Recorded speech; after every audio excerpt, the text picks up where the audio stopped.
Alo, yeah, hello.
Hello cô Thảo ơi. Alo. Thầy đang bị trục trặc về kỹ thuật chút xíu mà giờ vẫn chưa vô được. Dạ em biết rồi anh. Dạ.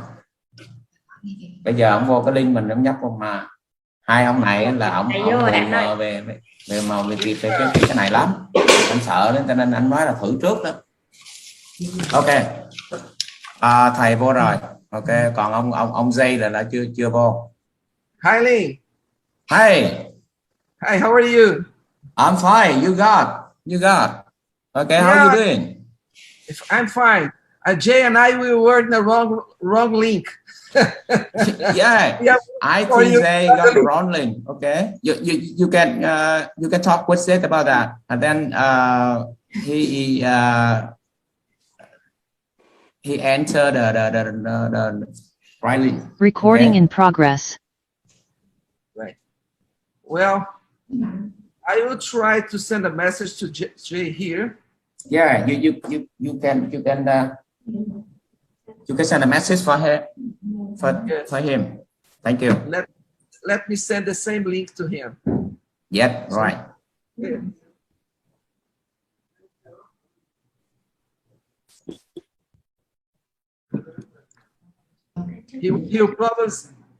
Jay is probably getting in right now. He problem because he checked another email, you know. I think so. Yeah. Như nó bị gãy. Well. Hi. Good evening, doctor. Good morning from here. Oh. How are you? From Vietnam. What time is it? 8 p.m. 8 p.m. It's 10 a.m. That's okay. We are about 10 hours behind you. Yes. How's the things there? Everything's okay with COVID? Now it's really sometime. Yeah, Brazil right now is better. It's getting better day after day, but we still have some cases, probably much more than you have, because I think we are still having 200 to 300 deaths per day, which is not a small number, but consider that we have reached almost 4,000. 200 to 300, we can consider not normal, but and most of the people that is dying now is just because people that don't want to have vaccine. For some reasons, people that are very old or something like that. But no, we don't have to see. I don't know any friends of me have COVID now. Everything's okay now. Is the business going now? Yes, I think we can begin now. Okay. First, I would like to introduce about this webinar a little bit. Doctor, it's okay? Right. Sure. Okay. Xin chào tất cả các bác sĩ và các sinh viên. Thì hôm nay là khoa răng mạc trường Đại học Y Dược Cần Thơ phối hợp với công ty 24/7 của Dr. Linh tổ chức webinar ngày hôm nay, và báo cáo viên là bác sĩ Henrique Bassi from the United States.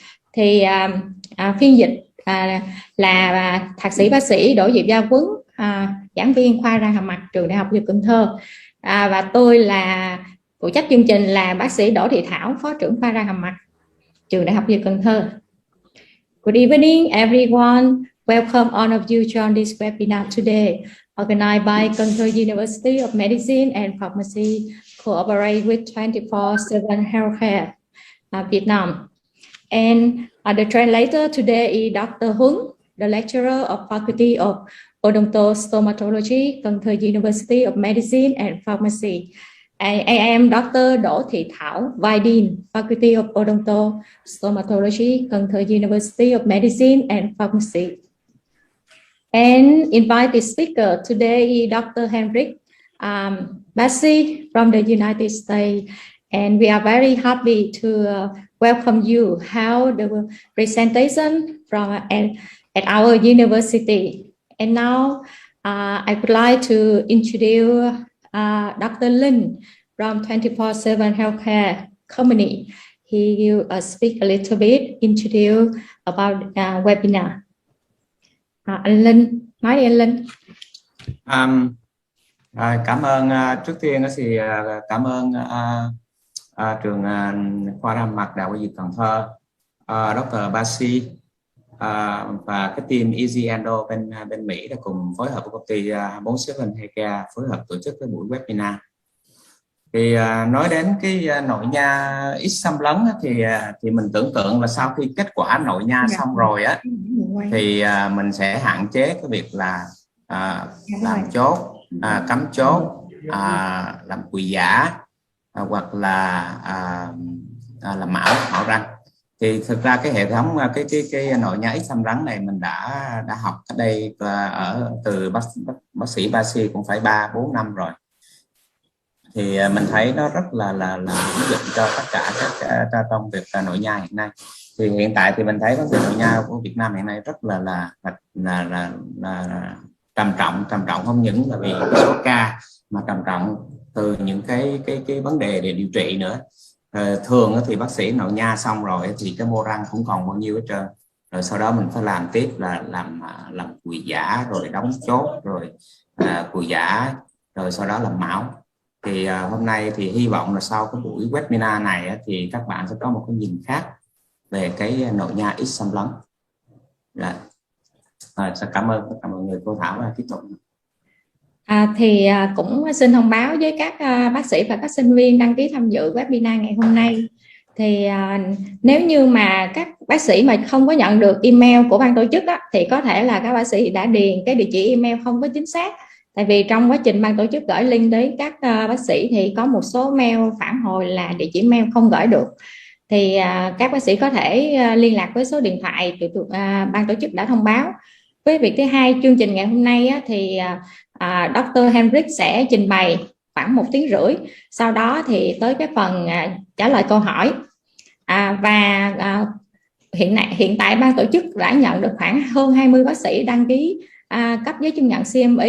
Thì việc cấp giấy chứng nhận CME thì ban tổ chức sẽ làm các thủ tục với trung tâm dịch vụ và đào tạo theo nhu cầu xã hội của trường và sẽ cấp trong vòng khoảng 2 tới 3 tuần sau khi hoàn tất webinar ngày hôm nay.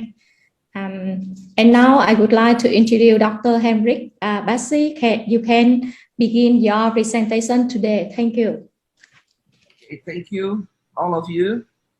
Thanks for Dr. Lin. Thanks everybody. Thanks the university. Thanks for your time. And I really appreciate to talk with you and share some topics about endodontics. And before I started, it's a great honor to be with you.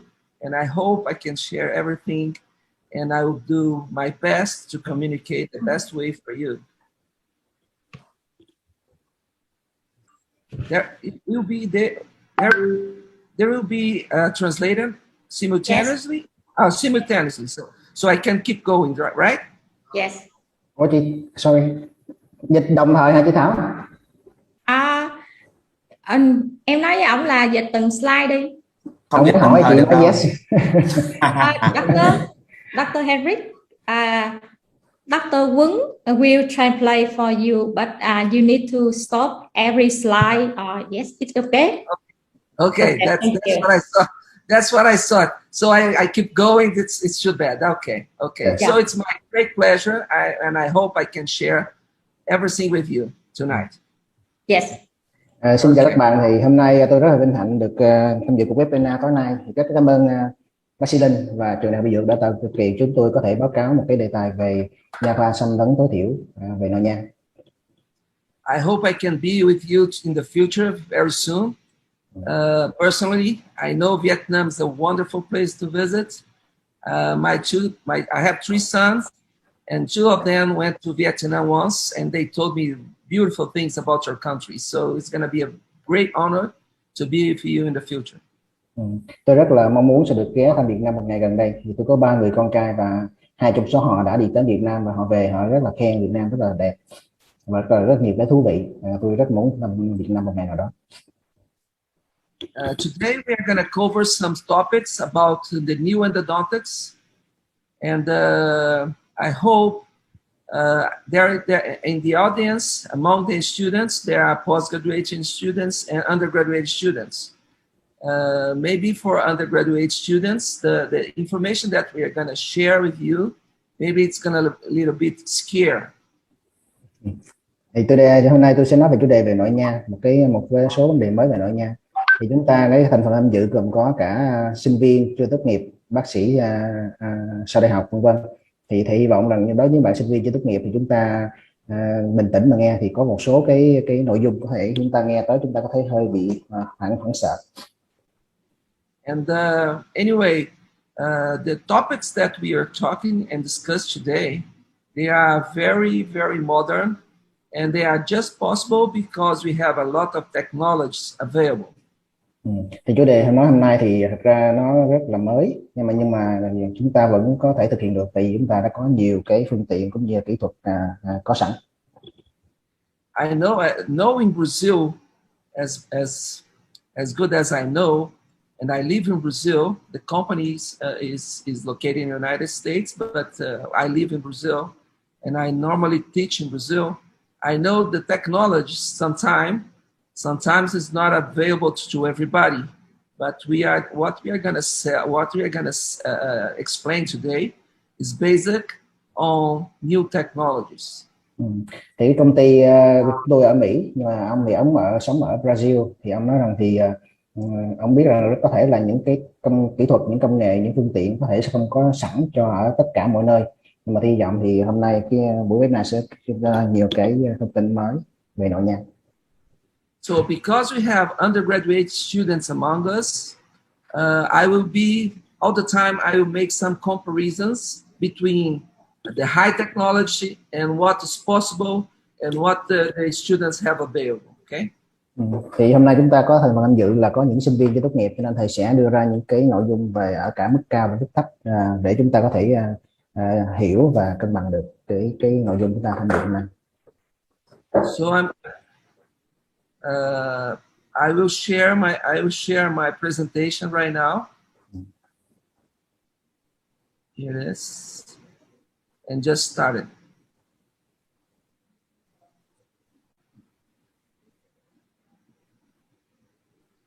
So let's start it. Okay. Okay, we can see you. Welcome everybody. I hope you understand. Okay. So as I told you, I live in Brazil, and my country is about 12,000 kilometers from Vietnam. It's a long way from here. And as you can see here, Brazil is a big country. Probably Brazil is the 4th largest country in the world. And as you can see here, you can see Amazonia area. Amazonia area is very big. Maybe it's half of Brazil is still Amazonia. And we are located in Belo Horizonte, in the southeast, yeah. And our city is on the mountains. In the littoral, we are in the interior. And Belo Horizonte is a nice city to live. My city has about 4 million people. And we are located here, industrial city.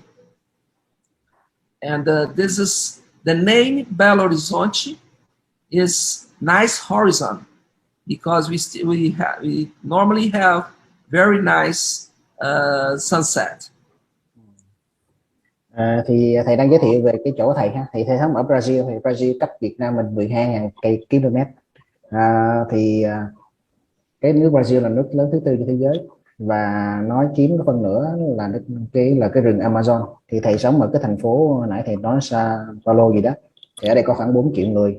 Thì Ở đây thì có một cái nơi là nơi ngắm mặt trời mọc, là mặt trời lặn, sunset là mặt trời mọc rất là đẹp. So here we start our journey tonight, and this is, I received this case few months ago, maybe 3 months ago. This is from a very young dentist, very young endodontist, and as you can see here, this is what we are looking for the new endodontist. Thì đây là một ca nội nha của một bác sĩ trẻ, thực hiện cách đây khoảng 3 tháng. This is a very long tooth. It's about 25 millimeter length. And as you can see, we obturated root canal at the foracle. It's a lateral canal.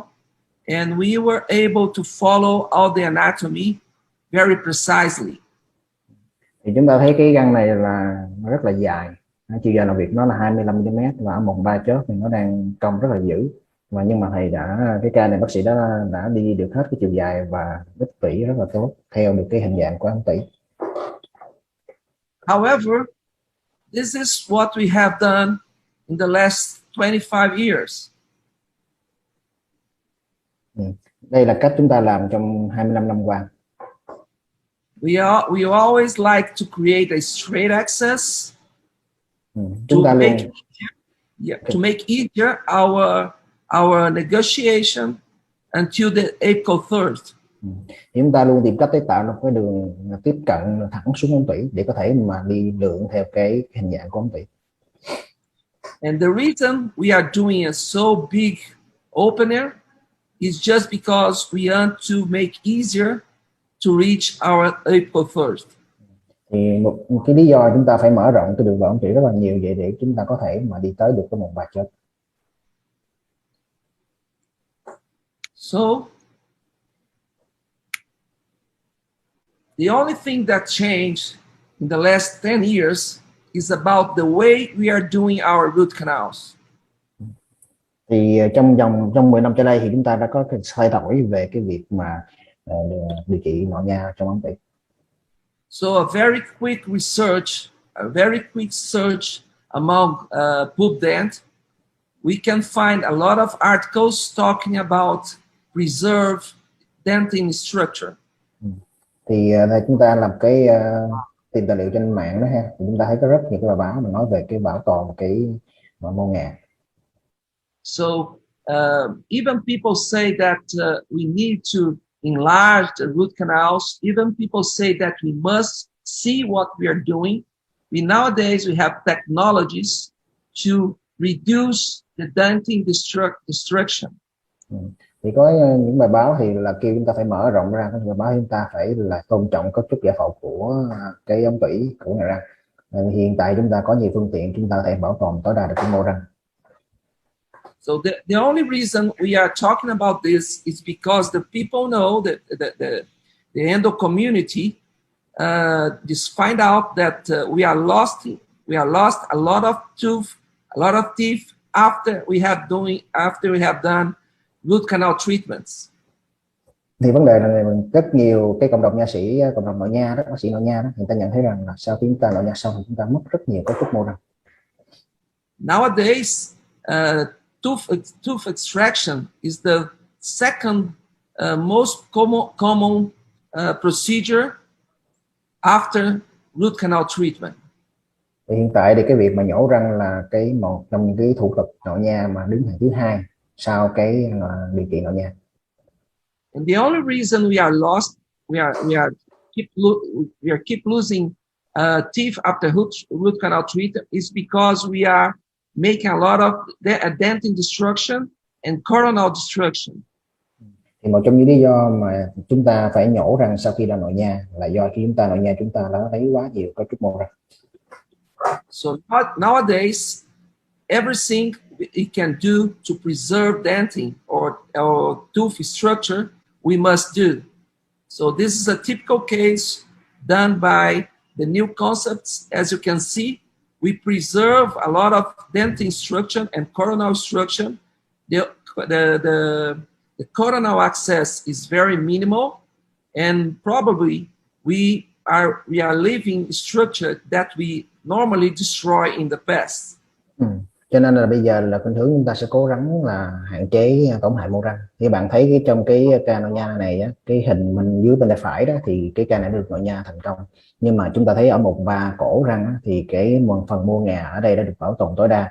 Đáng lẽ cái phần này khi mà chúng ta Nội Nha chúng ta phải mở loe rộng ra, mất rất nhiều mô răng. Hiện tại cái ca này chúng ta đã bảo tồn được những cái mô ngà này. As you can see at the final X-ray, we still have a roof. We preserve the roof. We preserve as much as possible the structure. Chúng ta thấy cái ca này là cái hình thứ ở dưới bên phải đó, thì chúng ta thấy chúng ta bảo tồn được cái ngà cổ răng, mà chúng ta bảo tồn cả cái phần trần bụng tủy nữa, nên là chúng ta bảo tồn rất là nhiều cái mô răng ở đây. Also, you can see the cervical part of the root canal. We preserve, we keep the original pathway, or we keep the inclination of the root. Thì một ba cổ chúng ta đã giữ cái hình dạng và cái độ nghiêng của cái ống tủy. Okay. So this case was done by me in 2016, I guess, and it was the first case I did with this new concept. Thì đây là ca năm 2016 tôi làm, và đây là cái ca đầu tiên tôi làm theo cái quan điểm mới. As you can see, we have a necrosis here, but the tooth structure was very good. So there's no reason for me to destroy unnecessary tooth structure. Thì chúng ta thấy cái răng này nó có nhiễm trùng vân vân, nhưng mà cái cấu trúc mô răng còn rất là tốt, cho nên thầy nói là thầy thấy không có lý do gì chúng ta để phá hủy cấu trúc mô răng nhiều. So we must keep in mind that when we remove denting on that arrows area, we are make the tooth weak. Cho nên lúc nào chúng ta phải suy nghĩ trong đầu, chúng ta mở tủy chúng ta thấy cái chỗ mà cái mũi tên xanh nó chỉ vô đó, thì nếu mà chúng ta lấy đi những mô ngà bên này thì cái răng mình sẽ bị suy yếu. So we preserve when we must enter with our files, preserving the original pathway of the root canals. Cho nên chúng ta phải bảo tồn, và khi chúng ta đưa file vào mà để chúng ta sửa soạn thì chúng ta cũng cố gắng giữ bảo tồn lại cái mô răng. And we should not change this path, this original path. We should not. Và chúng ta cũng không nên thay đổi cái hướng đi nguyên thủy của cống tủy. So we should not open the root canals like the red arrows is showing. We cannot do that. Chúng ta không được phép, thầy nói là should not, là không được phép luôn đó, là không được phép là mở mô răng theo hướng của cái mũi tên màu đỏ. So if everybody in this room, when they are using rotary files, they normally brush against the walls, like painting a wall. Thì đại đa số những người tham dự trong cái webinar đó này thì chúng ta khi sử dụng trâm quay đó, thì chúng ta khuynh hướng là chúng ta quét cái trâm vào cái thành ống tủy, giống như chúng ta đang sơn để cọ để phá mở làm sửa soạn ống tủy đó. Yeah, so we should not do this because the new instruments we are going to use allowed us to not do that. Thì chúng ta không nên làm điều đó, bởi vì cái dụng cụ mà thầy sắp tới nói tới đây đó, cái mới này nó sẽ không cho phép chúng ta làm điều đó. And there's no need to use gates glidden or any other orifice opener to enlarge the medial and cervical portion of the root canal. Và chúng ta cũng không cần dùng những cái mũi gate glidden hoặc là những cái mũi tạo loe hay là những cái mũi làm rộng một ba cổ để chúng ta làm loe cái phần một ba cổ này. If we do not pre-flaring, if do not pre-enlarge, we will preserve the red triangle area. Và nếu chúng ta không tạo loe thì chúng ta sẽ không có phá hủy mô răng mà theo cái hướng mũi tên đỏ. And we have this final design of the new root canals. Và chúng ta kết quả của một cái ống tủy được chữa. Well, this is the left X-ray is a root canal done by me around 2000. It's about 21 years ago. And the right X-ray is from one of my students. And I asked to all of you, which root canal treatment do you prefer in your own tooth? The left one or the right one? Bây giờ chúng ta có hai cái hình X-quang bên tay trái và tay phải. Bên tay trái là cái hình thì Nội Nha cách đây vào năm 2000, cách đây 21 năm. Bên phải là cái ca Nội Nha do học trò của thầy Raphael điều trị. Thì nếu mà đây là cái răng của chính các bạn thì thầy đặt câu hỏi là nếu là các bạn thì các bạn sẽ lựa chọn điều trị Nội Nha cái răng của chính mình bằng cái hình bên tay trái hay theo một cái phương pháp cái hình bên tay phải? Probably the answer, everybody in this room will say I prefer in my own tooth, I prefer the right one. So I can't see any other reason for us to keep doing what we have done in the last 20 to 30 years using gates clip, orifice shapers, big orifice shapers. So if we do not want to do that in our own tooth. Thì tôi nghĩ rằng chắc phần lớn các bạn sẽ thích cái hình cái răng mình được điều trị theo cái hình bên phải hơn. Cho nên tôi thấy rằng chúng ta không có lý do gì mà chúng ta điều trị ra bệnh nhân và một cách mở rộng nhiều như cách đây 25 tới 30 năm quan điểm đó giờ. So when we decided to create logic systems, we have a concept, and this concept was conservative endo. We want to create a system that allowed us to make root canals and also preserve the root canal structure. Thì khi mà thầy chế ra cái hệ thống mà Five Basic Endologic thì nó dựa trên cái quan niệm đó là làm cách nào để Nội Nha mà bảo tồn mô răng. Thì cái hệ thống trong này nó giúp chúng ta là xâm lấn và sửa soạn ống tủy mà cái hạn chế xâm lấn tối thiểu. In United States, they normally call this concept as MIP, minimal invasive preparation. Thì ở Mỹ người ta cái gọi cái quan điểm này ta gọi là quan điểm MIP, MIP tức là minimal invasive preparation, tức là sửa soạn xâm lấn tối thiểu. Well, the idea is to make the smaller and precise coronal and root canal preparation as possible.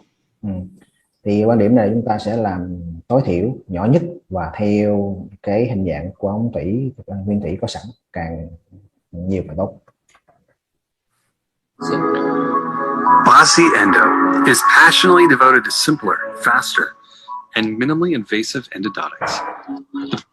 So this is the concept, okay? Bassi logic file system was designed and built specifically to help. Go ahead, Dr. Yes, yeah, please go ahead. Yeah. Doctors achieve these goals for every procedure. The Bassi logic file system has an instrument for each canal anatomy. The idea is to create a specific design for a specific function. So the file that makes the glide path cannot be the same design, have the same design to the shape design. So we use different design for different functions. Thì cái hệ thống trâm này sẽ có những cái trâm có hình dạng khác nhau, những mục đích khác nhau. Những cây tạo đường trượt thì sẽ có các hình dạng khác với cây mà sơ soạn sẽ cùng. Each file has a unique and specific function, giving the ideal instrument for any procedure.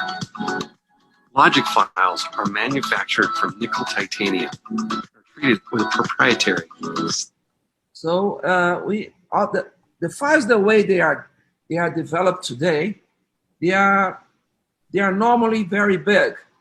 When we start to develop logic, we thought that we should do something different and smaller than what we had in the market. Thì có hệ thống trâm hiện tại trên thị trường rất là to, cho thầy có quan điểm là cố gắng làm những cái trâm làm nó nhỏ hơn những trâm đang có trên thị trường. State-of-the-art heat treatment process that creates a very flexible, sharp file with controlled memory. One thing that we have different than the other files is our heat treatment. So all of our files, they have a specific heat treatment to improve the performance in terms of safety and in terms of efficiency. Tất cả những cái trâm có hệ thống này đều được xử lý nhịp thì đảm bảo để đạt cho nó được cái đặc tính hiệu quả tối ưu cả về cái việc độ dẻo và cũng như độ hiệu quả.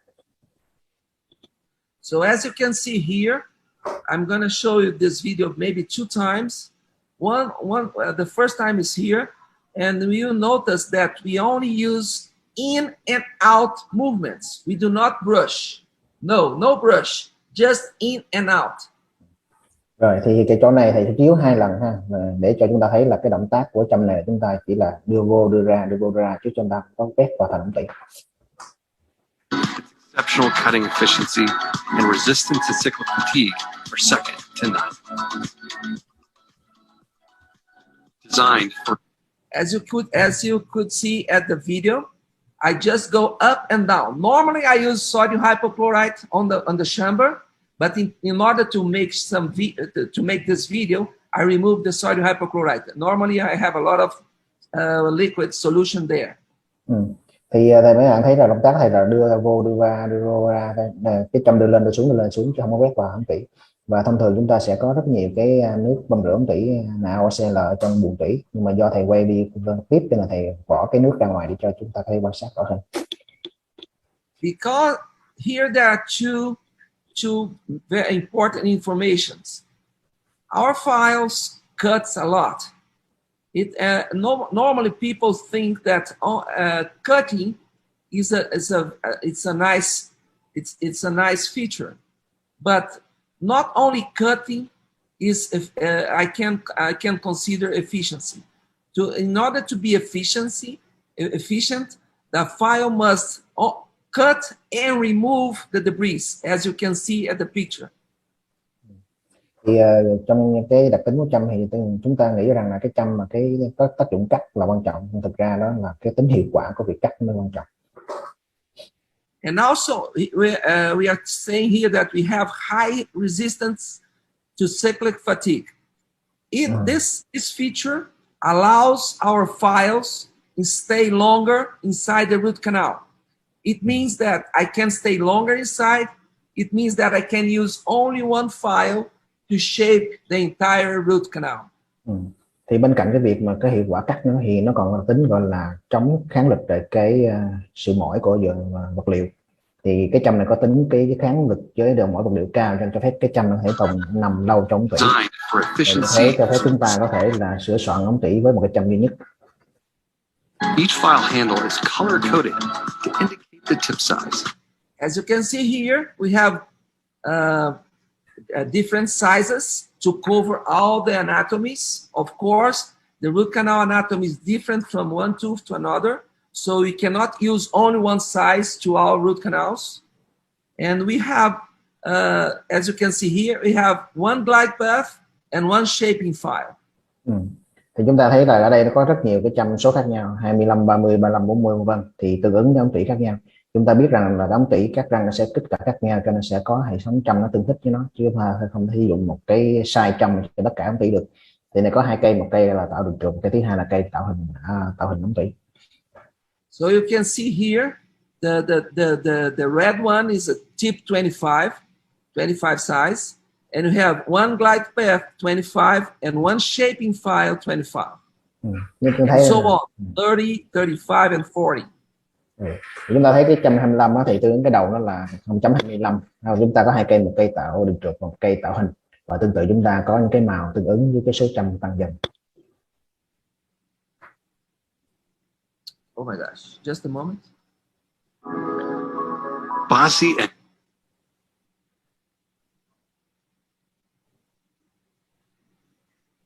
to indicate the tip size. Working speeds range from 350 RPM to 950 RPM. This is another difference between our files and other files. Because we have a high cyclic fatigue resistance, I can increase the speed of the files, and also when I do that, I increase the efficiency without lose any safety. Thì đây là một răng đặc tính đặc biệt của trâm là nó có cái độ kháng mỏi cao, cho nên khả năng thầy có thể tăng cái tốc độ hoạt động của trâm lên rất là tốc độ cao mà vẫn đảm bảo sự an toàn. Normally, not all files in the market, they work between 350 to 400 RPMs. As you can see here, I normally use our files between 600 to 950. Thì hầu hết những trăm thị trường chúng ta bán nằm trong tốc độ nó cho phép là 350 đến khoảng 450 vòng trong phút. Nhưng mà đối với trăm này thì có thể sử dụng tốc độ từ 600 cho tới 950 vòng trong phút. Bassi logic is a rotary file system compatible with any motor and can also be used in reciprocating. This file, of course, this file is compatible with all contraangles. And this file was initially developed to be a hybrid file. So you can use either way, rotary or reciprocating. Thì cái này trăm này sử dụng cho những cái đầu cong được, có thể dùng cho cái đầu cong hoặc là những cái máy Nội Nha. Chúng ta phải dùng dạng xoay hoặc là dạng xoay lắc. But nowadays you only use that as rotary because we don't need to reciprocate it to reach my entire root canal. Thì thầy thì chỉ cần sử dụng xoay tròn, không cần sử dụng xoay lắc đâu. Tại vì với cái trăm này có thể đi tới cái chiều dài nó chấm tủy dễ dàng. Each taper features a specific cross section, pitch, and helical angle to optimize performance. The O1 taper files have quadruple helix cross. As I told you before, each file in the system has a function. So the glide path file uses a specific design for that. It's a 4 helix, what we call 4 helix. Not exactly a quadrangular, but there is a slight positive Henrique angle. And this increased since this file is very thin file, I must use the most resistant design, the most resistant cross section. So we use a 4 helix. Thì cái này là cái châm tạo đường trượt. Khi mà thấy cái thứ diện gác ngang nó có hình 4 góc á, thì cái châm này là cái châm rất là nhỏ, cho nên phải sử dụng cái vật liệu đặc biệt để đảm bảo cái độ bền chống gãy của cái này. The O3, O5, and O6 tapers all have double helix cross sections. For O3, O5, and O4 and O6 taper, we use what we call double helix or S file. Some places use the term S files. The reason we are using S file is because the X file have much more space to remove the debris, to push the debris out from the root canal. Thì đây là cái châm tạo hình, châm cái độ thun 3,6 0.3 0.6. Thì cái này nó có cái thiết diện hình cái helix đó, cái hình giống như chữ S đó, thì mục đích cái này là để cho chúng ta đẩy được cái nguồn ngà ra ngoài. And the O4 taper features a triple helix. The O4 taper is a very special file. People like to use that too, but it's a triple helix. The cross section is like a modified triangular, and I really like this file, but this is not so common to use because there's no need to use too much. Cái 0.4 á, 4% á, thì nó cái hình diện gác giống như là cái tam giác đó các bạn ha, nhưng mà thầy lại ít sử dụng cái case này. Two unique logic files, the 1503 and the 1505, both offer quadrangular. These two files are important to speak.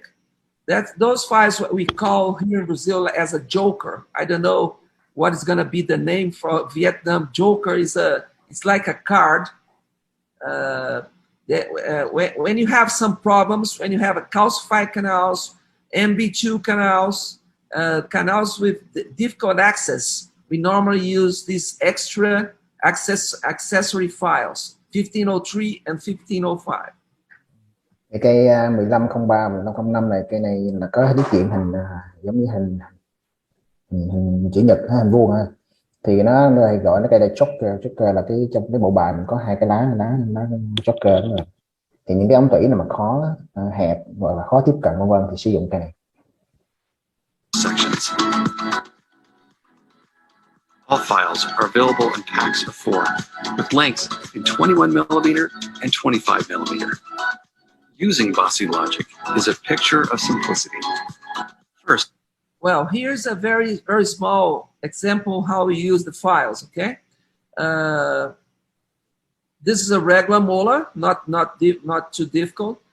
By the way, 85% of the molars, they are classified as class 2. It means that they are not so curved, and maximum curvature is around 40 degrees. It's possible to negotiate with the 10K file. So in this, for 85% of the molars, 85% of the molars, I don't use any hand files. I use hand files just to explore the initial 2/3 of the root canal. I don't go with hand files, standstill files into the apex. This way. Measure the root foramen with the O1 taper files in order to create a glide path. The canal is then shaped by the logic shaping files. The clinical step-by-step procedure begins by exploring the first 2/3 of the. Now we are going to explain step by step. Thầy sẽ hướng dẫn từng bước một. Canal with a number 10K file. Then, in a slow pecking motion, use the 2501 logic glide path toward the apex. If the file reaches the total working length, loose. As you can see here, I use in and out with the glide path files, okay? And there's two options here. If the file reach my working length and is still loose inside, I will skip for a bigger one. Thì giờ thầy đưa cái tạo đường trượt, cái động tác là lên xuống, đưa ra đưa vô thôi nghe, không có quét kịp nữa. Thì nó có hai tình huống xảy ra. Một là nếu mà cái đầu với 125% này á, mà nó đi tới cái chiều dài làm việc của mình mà nó bị lỏng thì sẽ tăng cái trâm tạo đường trượt này số lớn hơn. Then step up to the next size glide path. For example, 3001. Until the glide. So if my 25 tip is loose inside, I feel that when I'm using the 2501, I feel the file is very loose inside. I can skip to 30. Thì nếu mà cái 125 mà thấy lỏng thì chúng ta đẩy lên cái trâm tạo đường trượt 31%. Path file reaches total working length without being loose.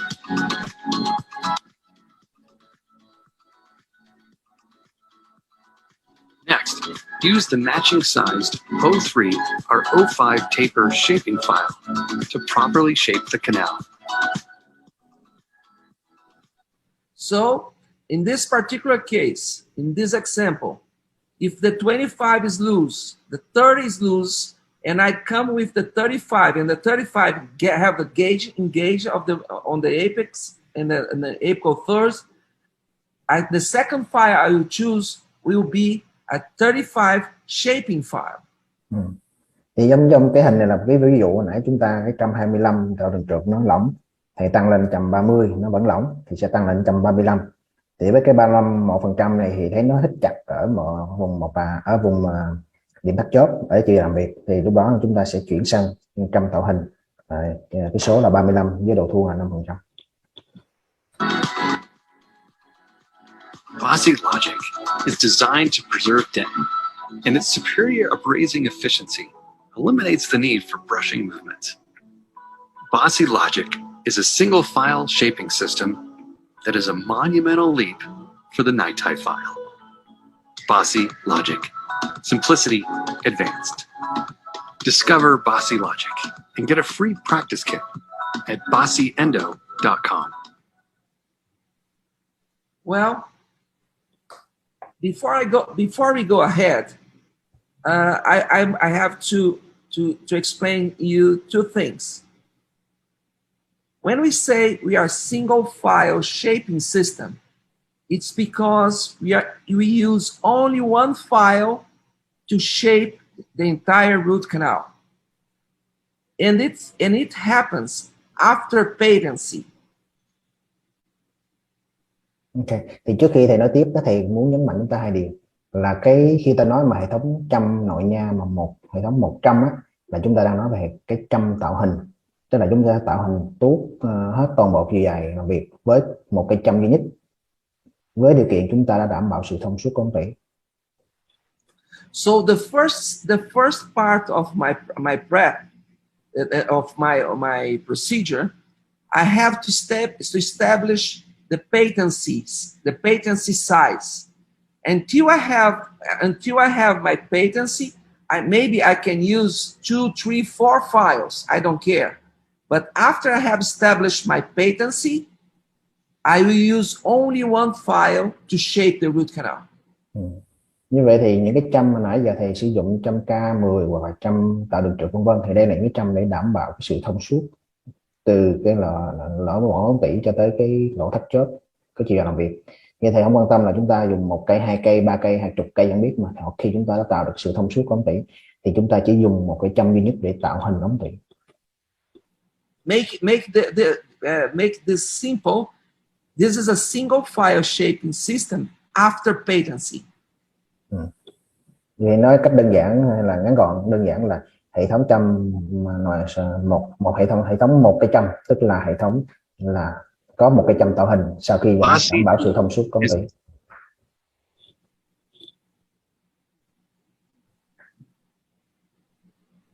Well, let's speak a little bit about the file itself. The presentation.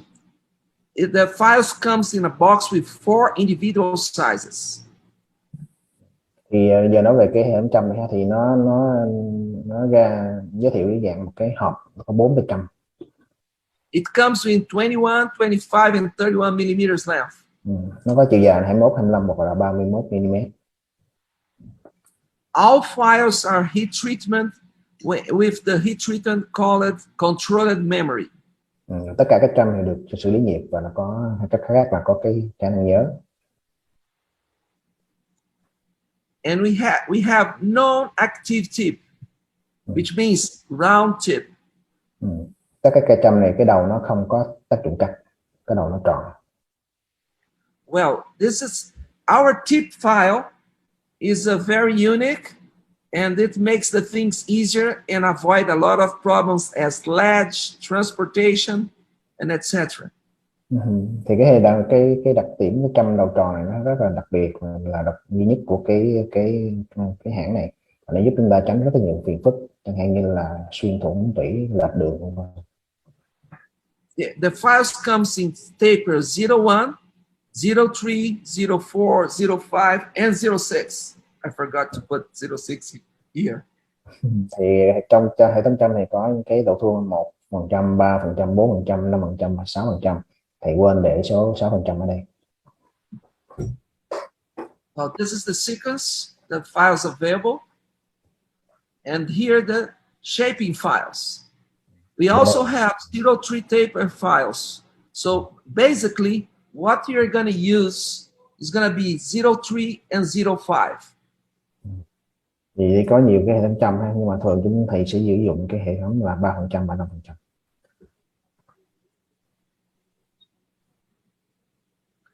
What is the difference between logic files and other systems?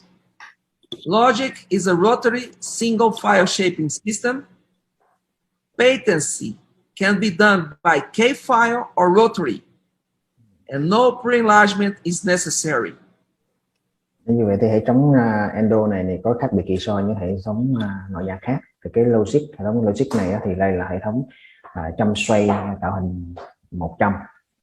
Cái sự thông suốt ống tủy có thể thực hiện bởi K file hoặc là châm xoay luôn, và chúng ta không cần phải mở rộng cái đường vào ống tủy. Regarding the efficiency, in order to be a single rotary shaping file, efficient is the main requirement. So what I mean is the design of the file is very important. Otherwise, we will have to stay too long, and so we can have problems with cyclic fatigue. Thì để làm một cái hệ thống châm mà tạo hình 100 thì cái hiệu quả cắt nó rất là quan trọng. Bởi vì nếu mà chúng ta hiệu quả cắt chúng ta kém thì cái châm chúng ta phải để lâu trong tủy để tạo hình, mà càng để lâu thì chúng ta sẽ gặp rất nhiều vấn đề về trong đó vấn đề quan trọng nhất là cái độ mỏi của vật liệu. Once again, we have here the file efficiency. As you can see, the debris coming out. The debris do not stay inside the root canal and coming out among the flutes. Thì nói về cái hiệu quả, bạn thấy khi trâm và đưa vào cắt đưa lên để xuống, những cái mùng nghè nó bị cắt ra, nó trồi ra ngoài rất là nhanh.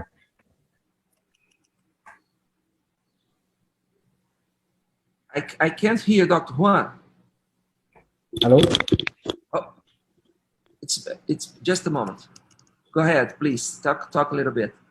Okay. Okay, now I can hear you. Now I can hear you. Thì mình nói lại chút xíu ha, tức là thầy chắc nghe được rồi. Nãy giờ mấy bạn có nghe mình dịch không? Yeah.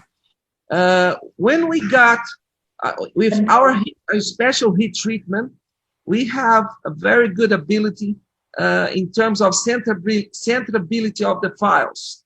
Here's a comparison that was done in a dental university, and we can see the pre-instrumentation and post-instrumentation. Thì ở đây chúng ta thấy một cái đặc tính quan trọng là cái sự mà tạo hình mà nó nằm ở đồng trục giữa ống tủy đó. Tức là chúng ta thấy hình bên trái là cái hình mà ống tủy chưa tạo dạng, nhưng mà khi chúng ta tạo dạng xong thì nó nằm ở ngay tâm của cái ống tủy. As we can see, the final instrumentation, there's a big center. There's a very nice centrability from our files. If we compare with ProTaper Next and the Vortex files, logic files keep more centrability than the other files. Thì so sánh với hệ thống trâm khác nhau thì thầy có cái ProTaper Next vân vân, thì do đó cái trâm này thì nó đảm bảo cái sự ngay tâm của cái ống tủy của mình.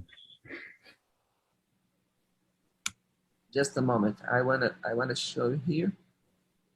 This is the animation from the cervical to bottom to the apex. Đây là cái hình cắt mà từ cổ răng cho tới chóp. The same là different cuts. Của một cái răng bằng những cái là cắt khác nhau. So the file is very flexible, which allows to keep the original pathway and safety. Thì cái trâm này rất là dẻo, thì cho phép chúng ta lượn theo hình dạng ống tủy và vẫn đảm bảo cái sự an toàn. As you can see at this X-ray, we kept the centrability all the way down the root canal. Chúng ta thấy hình X-quang này là cái sự mà đi theo tâm của ống tủy, đi dài từ trên cổ răng tới cái chóp này. We always respecting the anatomy. Chúng ta tôn trọng cái giải phẫu. As you can see here, the preparation here is almost parallel, not a cone shape. Chúng ta thấy cái hình dạng cái tạo ống tủy này, cái con này thấy không? Thì nó hình dạng nó giống như là song song chứ nó không có độ thuôn quá lớn. And keep centered all the time. Mà lúc nào cũng nằm giữa lòng ống tủy hết. This case is from my old son. He's also an odontist, and you can see that curvature did with only one shaping file. Thì đây là cái ca của con thầy. Thì con thầy cũng là một cái bác sĩ chuyên về nội nha. Thì đây là sửa soạn cái răng này với một cái trâm sửa soạn duy nhất. Also another S-shape canal. Một cái ca mà cái ống tủy hình dạng chữ lượng hình chữ ếch. As you can see there, the first X-ray on the top left, you can see that the root canal was very narrow, very calcified.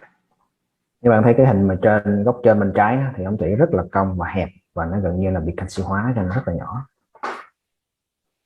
And I finished this when I finished. My friend finished this case with a 30 tip 30 tape 05 taper.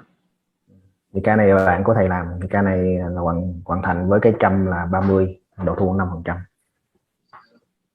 Specifically talking a little bit about our heat treatment. I started to study heat treatment about 15 years ago. And for my lucky, the owner of the patent in the United States, a friend of mine. So we start to make heat treatment in a lot of different files and check the right balance between temperature and flexibility. Thì thầy nói một tí về cái việc mà xử lý nhiệt. Thì thầy bắt đầu nghiên cứu về cái xử lý nhiệt này cách đây 15 năm. Thì rất may là cái người mà giữ bản quyền về xử lý nhiệt đó là bạn của thầy, cho nên đã được đồng ý cái người này, thì thầy đã tiến hành xử lý nhiệt và tìm cách để nào sao đảm bảo cái sự cân bằng giữa nhiệt và cái độ dẻo của vật liệu. Everybody knows nickel titanium have a shape memory. When we put our files inside the oven in a specific temperature, in a specific cooler time, in specific procedures, we got different results in terms of flexibility and malleability. Thì chúng ta biết là đa số châm nha chúng ta sử dụng châm li và để nó có cái khả năng nhớ. Nên nhớ tức là ở những cái nhiệt độ khác nhau thì nó sẽ có độ dẻo khác nhau. During our tests, we reached some particular flexibility. The file was so soft, the nickel titanium becomes so soft, and you can see how many unwindings we have over the surface. Thì thầy đã thử nghiệm rất là nhiều lần với nhiệt độ khác nhau. Thì có những nhiệt độ mà thử xong thì cái titanium nó rất là mềm, mà chúng ta thấy là cái hai châm nó khi đưa vào cái soạn nó bị tháo xoắn, giống như cái hình chúng ta thấy cái châm này đang bị tháo xoắn. The unwinding or distortion is a very welcome situation. However, if the file is too soft, it becomes a problem. Thì nếu cái sự mà biến dạng thay đổi của cái châm nó là nếu mà nó không có ảnh hưởng tới vấn đề các hiệu quả thì nó cũng được đi, nhưng mà trong trường hợp mà cái châm nó mềm quá thì nó trở thành có vấn đề. So what we did in the past is to find the right balance between the flexibility, the big cyclic fatigue numbers, and unwinding. Cho nên là bây giờ phải nghiên cứu để tìm ra ở cái điểm nào đó mà chúng ta đạt cái sự cân bằng giữa cái độ dẻo và cái độ cắt của dụng cụ cũng như cái độ tháo xoắn của dụng cụ. In other words, if my heat treatment was too effective, I could compromise the efficiency. So we had to find the right balance. Cho nên nếu mà chúng ta là tăng cái độ dẻo này quá thì lại ảnh hưởng tới cái độ cắt mà ngược lại. Cho nên phải tìm cái điểm cân bằng đạt được cả hai cái tiêu chí. And there are a lot of studies published in International Endodontic Journal of Endodontics, and in those articles, every time that our heat treatment is superior from the others. Here we were the first article here. We are comparing with Wave 1 Gold. The other ones, Wave 1 Gold, and other files. So all the times our cyclic fatigue was superior, and we make a lot of hundreds of tests inside. Thì thầy có nhiều bài báo trên cái tạp chí về Nội Nha thì so sánh với nhiều châm khác nhau, trong đó có so sánh cả với châm Wave 1 Gold luôn, thì cho thấy cái châm này là cái độ mà kháng mỏi cao hơn nhiều. As you can see here on the video, the files is submitted to cyclic fatigue test, and we have very good results. So every time every lot we make tests to confirm that we have the right balance. Thì cái hình mà bên tay phải là cái video nãy là đang thử cái độ mà kháng mỏi của dụng cụ đó, nó sẽ quay đưa cái châm vô cái độ cong đó thì kiểm tra coi để tìm cái điểm mà cân bằng. This article for me is one of the most important article published. It was published in a Iran journal, and this is very important because we made a comparison. Just a moment. We made a comparison with HyFlex and Edge files. HyFlex is from Coutini, a Swiss company, and Edge file is from United States and Logic. Here you can see the tables. let's speak about apples and apples. Let's compare apples and apples, okay? Thì đây là một cái nghiên cứu rất là quan trọng, xuất bản năm 2018 ở một tạp chí của người Iran. Thì nó nghiên cứu so sánh trâm thầy với hai cái trâm là hai flat và S5. Hai flat này là của trâm của Thụy Sĩ và S5 là của Mỹ, và chúng ta thấy cái thông số của logic rất là cao. Let's speak just about the 2506 sizes. High flex 2506 had 2,195 cycles until fracture. Edge file 2506 had 1,030 cycles. Logic reached 481.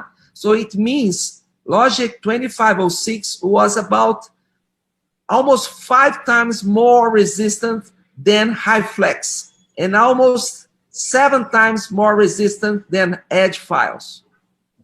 Bây giờ cái thông số là 12506 thì ở high flex là nó là 2195 cái vòng thì nó sẽ bị gãy. Còn S5 là 1030 và đối với cái logic là 9481. Nó cao hơn rất nhiều lần. In terms of time to fracture, high flex 2506 takes about 7.32 seconds, 7 minutes 32 seconds. Edge file 3 minutes 43 seconds. Logic 2506 31 minutes. Thì ở cái gãy thì chúng ta ở high flex là 7 phút 32 giây gãy, F5 là 3 phút 43 giây gãy, còn đối với logic là 31 phút 60 giây thì nó mới gãy. So as you can see here, the number of cyclic fatigues for logic files is very high. That's why I can stay longer inside the root canal working. Nên cho thấy là ở cái pha trâm logic này nó thể tồn tại trong tủy rất là lâu, cho nên thầy có thể sửa soạn rất là lâu trong tủy. Regarding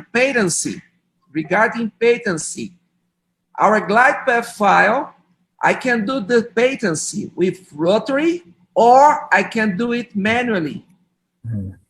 Thì đối với đảm bảo sự thông số tủy thì thầy có thể sử dụng bằng cái trâm glide path xoay hoặc là dùng trâm tay cà phai. However, I can confirm that 85% of molars I can use only rotary, no K files. Và đối với thầy thì có thể 85 trường hợp cái ca đăng cối này có thể dùng trâm máy thôi, không có dùng trâm tay luôn. Here you can see what you should not do. I'm going negotiating, and the canal is telling me I won't allow you, and I try to break the file, but I cannot break. Đấy, thầy đang tạo cái độ thông suốt đó, thầy đang đưa vào ống tủy mà cố gắng làm thiệt là mạnh để cho nó gãy mà không thấy gãy, mà xài bằng cái trâm, bằng cái đầu cong bình thường của các bạn ha. So this file is really resistance. That's why I prefer, my first option to make my patency is using rotary glide path files instead of K files. Cái trâm này nó dẻo, nó bền dữ lắm, cho nên là thì thích xài trâm xoay luôn, không thèm xài trâm tay luôn. My rotary glide path file is used to negotiate it and establishing my framing size. Thì cái trâm xoay này dùng để là chúng ta để dò cái đường tạo theo cái hình dạng của ống tủy và cái như là dò cái kích cỡ của điểm thực chất. And here's our glide path file. We start with 25 and finish with 55 or 50, just 50. Thì đây là cái trâm tạo đường trượt, nó có thể theo kích cỡ từ 25 cho tới 50. Probably you ask me why you start with 25 tip. The reason I start with 25 tip is because the molars in average, the framing size is bigger than 22.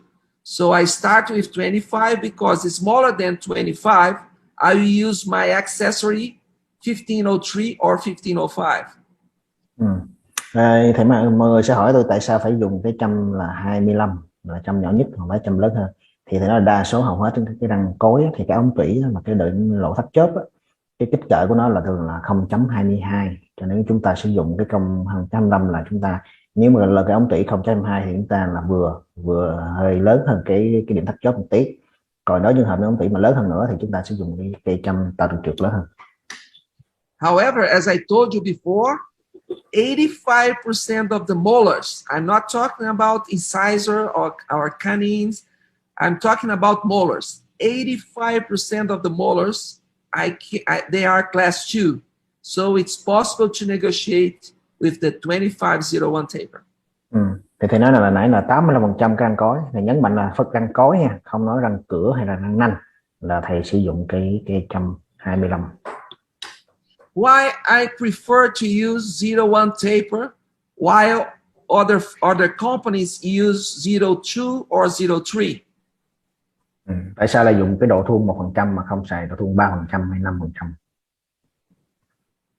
In average, the anatomy of molars are 02 tapers. It's just because our standstill files are 02 tapers. Vì hầu hết cái răng cối thì có cái ống tủy, cái kích cỡ trung bình nó độ thuôn nó là 2%. Chính vậy mà cái răng mà những cái trâm Nội Nha mà thép không rỉ chúng ta đang xài trong tay á, đa số là 2%. In average, 01 taper file will negotiate most of the molars without medial and cervical engagement. So that's because I do not need to pre-enlarge or pre-flare. Chính vì vậy cho nên chúng ta dùng cái trâm 1% thì khi chúng ta đi vào ống tủy mà lượng theo ống tủy đó thì đa số các cái ống tủy răng cối thì chúng ta sẽ không có tạo mở rộng cái phần 1/3 cổ và 1/3 giữa. Chính vì vậy chúng ta không có làm loe gì hết trơn. You must keep in mind, if you use a 02 taper file inside a 02 taper canal, there will be a lot of engagement. If my file taper is smaller than the root canal taper, we won't have any engagement, at least at the apical third. Như vậy chúng ta thấy là cái ống tủy có độ thuôn nó thường là 2%. Bây giờ nếu chúng ta dùng trâm 2%, chúng ta đưa vào ống tủy thì chắc chắn chúng ta sẽ cọ sát vô thành ống tủy rất là nhiều. Còn nếu dùng cái trâm 1% thì chúng ta sẽ đưa vào ống tủy thì nó rất là ít cọ sát, chủ yếu nó cọ sát ở 1/3 chớp. The funniest part here, it's very common when you use a 10K and you do not and you are not able to negotiate your root canal. Several times the 2501 taper will do it better than a 10K. Đó, như bạn thấy là cái răng này có cái độ cong rất là lớn như thế này, còn không lớn nó cũng vừa ha. Thì nếu chúng ta dùng cái ca phai á, châm tay á, vậy thì chúng ta không đưa vào được. Tuy nhiên nếu chúng ta sử dụng cái trâm này 25 độ thuôn 1% thì chúng ta thấy có đi ra tới chớp. This is another case. This case were done by me. You have a Hadid's canal here, an extra root canal, and I finished with 30/03/05 taper. This is also a root canal done by me. As you can see, I'm using tomography CBCT, high resolution ones, in order to make easier my anatomy identifications. Thì đây là hai ca mà thầy làm ha. Ca nãy thì nó bị cong, nó có ống tủy phụ đi ra ngoài đó. Thì thầy sử dụng cuối cùng bằng 130/05. Ca thứ hai là ca này là ca có cái ống tủy hình C thì sử dụng cái complexity để độ phân giải cao để xác định cái hình dạng ống tủy và sửa soạn nó. I really believe in the very soon, in the near future, we will use CBCT tomography more than periapical X-rays. Thầy tin tưởng là trong tương lai rất gần đây thôi thì community sẽ thay thế cho phim X-quang thông thường. Of course, in order to, since we are using special taper sizes 03 and 05, it's not normal. The company have 04 and 06. We also have our confits, good pressure points, and they are very good. By the way, I think they are made in Vietnam. Thì nói là cái trâm mà độ thu 03, 05 á, thì có sẵn, còn loại 4, 6 thì khó đấy. Nhưng mà cái con thì nó cũng có con tương thích với trâm này luôn. Nhưng mà thầy nói ở Việt Nam thì độ thu 4%, 6% con này lại thấy phổ biến. As you can see, at this X-ray, this gutta percha is very radiopaque, and also very good for thermomechanical compression. Thì chúng ta thấy là cái con này thì nó cản quang rất là cao và nó cũng rất là tốt cho trường hợp chúng ta sử dụng kỹ thuật làm nghiệp. This is a typical case that we are looking for nowadays. Very small coronal shape, coronal opener, and preserve as much as possible the root canal preps. Cái này chúng ta thấy là cái lỗ vải mà ẩm tủy rất là bảo tồn nha, chúng ta có bảo tồn tối đa. Another case, I think the special difference that we have from everybody's doing, it's because in our cervical and medial portion of the root canal, we are not too much, we don't have too much taper. We prefer to be more conservative in order to preserve denting. Cái này chúng ta thấy là ở một ba cổ chúng ta không có tạo cái độ thu nhiều quá, chúng ta tiết kiệm mô răng. This is another case. It's S curvature for my son. Đây là một ca khác của con trai thầy làm. And there's a very common question: when I should use 03 or 05 shaper file? So the answer, okay, go ahead. Thì sẽ ra một câu hỏi là khi nào dùng 0.3, khi nào 0.5. Here's an example. In the medial canals, they were very narrow. So I finished my preps with 03 taper. On the distal one, I use 05 taper. Thì đây các bạn thấy là những cái ống tủy phía gần nó rất là hẹp, cho nên thì kết thúc ở cái trâm 3%, nhưng mà ống tủy xa thì rất là rộng, cho nên kết thúc ở 5%. This case, all of the root canals were done with 03 tapers. Cái ca này thì tất cả ống tủy đều sửa soạn ở 3%. Another 03. Đây là những ca cũng 3% luôn. To make the things easier. If we compare the first molar, the first upper X-ray with the second X-ray in the below, the first X-ray on the top, you can see all the root canal light. I mean, you can see all the way down the root canal inside the circle, the blue circle. Chúng ta thấy là cái hình này là ở phía trên bên trái thì chúng ta thấy là cái ống tủy nó một cái đường đen từ trên xuống dưới rõ ràng. Còn cái ống trường hợp ở dưới là chúng ta thấy đường ống tủy gần như là rất là nhỏ, gần như không thấy cái đường đen rõ, hoặc là thậm chí là chúng thấy mất luôn. If we had a CBC cuttings from this first molar, we will notice in an axial cut, we'll see that the root canal is wide enough to use 05 taper. Thì nếu mà chúng ta dùng cái capacity, chúng ta cắt theo cái trục á, chúng ta thấy là cái ống tủy nó rộng, đủ rộng để chúng ta có thể sử dụng độ thu 5%. However, the X-ray in the below X-ray, you cannot see the root canal light on the inside the blue circle. Nhưng mà ở dưới thì chúng ta thấy là cái ống tủy nhỏ quá. This way, I will finish. This is a very narrow canal. This way, I will finish my root canal with 03 tapers. Cho nên ở dưới chúng ta sử dụng là 100/300. So this is the difference.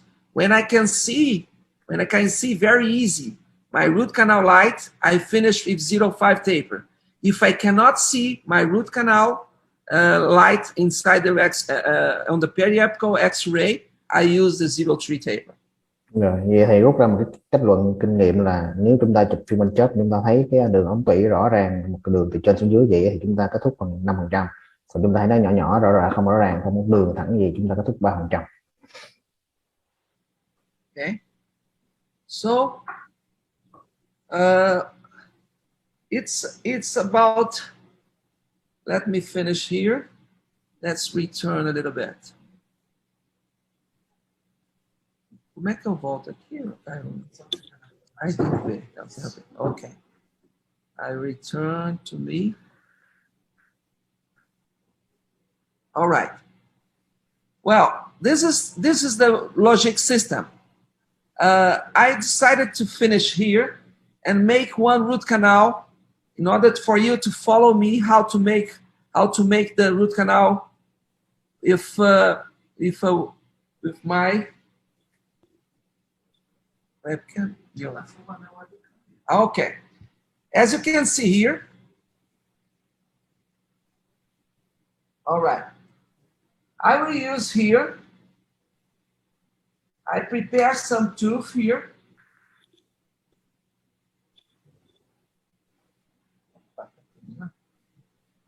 I will put a gloves just a moment.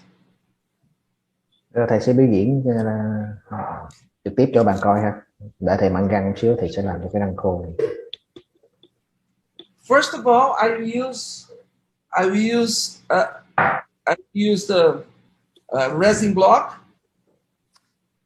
and then I use the tooth. Okay, extract the tooth. Thì đầu tiên thầy sử dụng trong khối nhựa trước ha, sau đó thầy dùng cái răng thật. All right. I will pick up my glide path. This is my glide path. A red handle with a white band. Đầu tiên thầy cây đường trượt 25 ha. I will turn it on. Rồi. I will use 950. 950 dặm một phút. Let me see if I can put no, I can't. But I'll try to show it here, okay?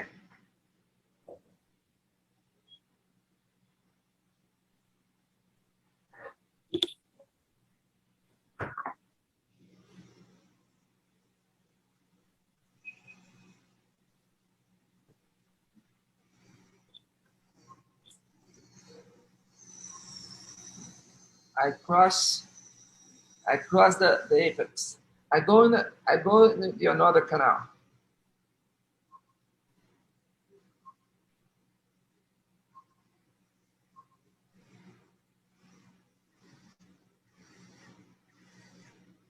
Oh, it's very easy. Just a moment. I will replace the resin block. It's too easy. I didn't like because it's too easy. Oh, this one is better.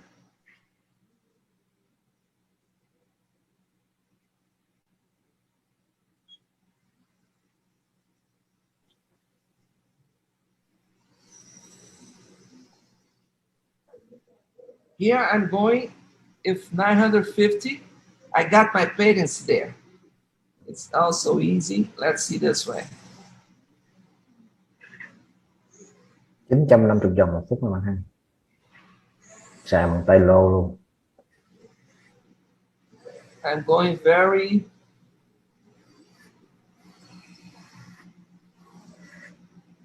I got my patents too. So right now I use my 2501 taper. I will let it this way. Now I'm gonna use my shaping file. Rồi tiếp tới sẽ ghi đoạn sửa soạn tạo hình ống tủy. Okay. It's very difficult for me because I'm doing this in a different position. I'll put a little bit of solution here. Rồi bơm rửa ha. Okay. Let's do it.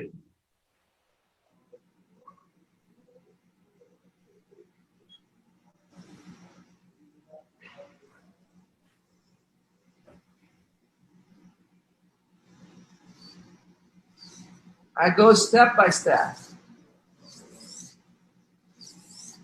Just up and down. Chỉ đi lên đi xuống, đi lên đi xuống, đi lên đi xuống, từ từ một. Stop a little bit, clean the file, irrigate. Vệ sinh cái trâm, gom rửa. Must irrigate. Let's keep going. You don't have to be very fast. Go step by step. Chúng ta không cần đi nhanh quá ha, chúng ta đi từ từ xuống từng chút một. I got my patency. Và cố gắng đạt cái sự thông suốt của ông Tiến. I got my patency. So it's very fast. It's only 2 files.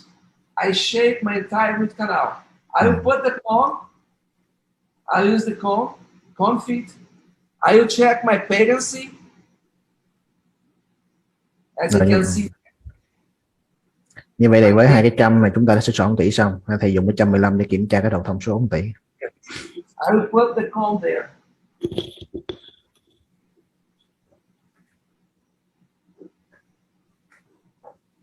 As you can see that, because I passed a little bit with the file beyond the framing, my comb feet is a little bit longer.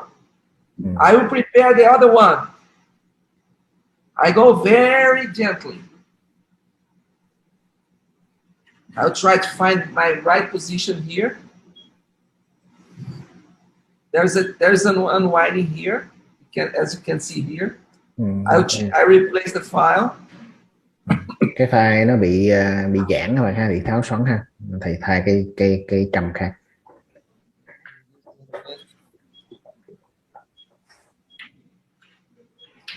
Cái trâm mà nó bị tháo xoắn là nó nguy cơ nó gãy các bạn nha. Nên cho thấy trâm mà nó có bị tháo xoắn chúng ta nên thay trâm mới, đừng cố gắng sử dụng nó sẽ gãy trong tỉ.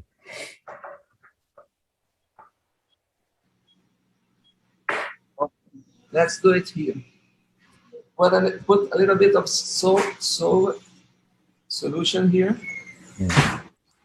I'll try to do that this way.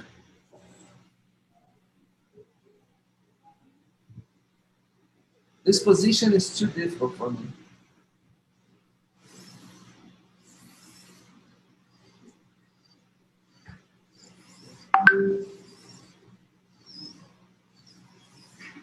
I go very gently, very gently.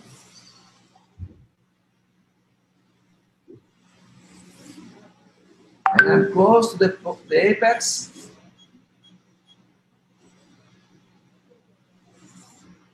Nãy cái ống tỉ nãy thì cố tình sửa soạn nó lú quá chớp á, cho nên là cái cô anh thầy lú ra ngoài, cho nên bây giờ thầy sửa soạn lại cho đúng giờ làm việc, ngừng. As you can see there, I prepare the entire root canal. I will irrigate a little bit and I will fit my comb. Rồi thầy sẽ rửa sạch ha, bây giờ thầy thử coi lại. I'll check my patency. Kiểm tra độ thông suốt.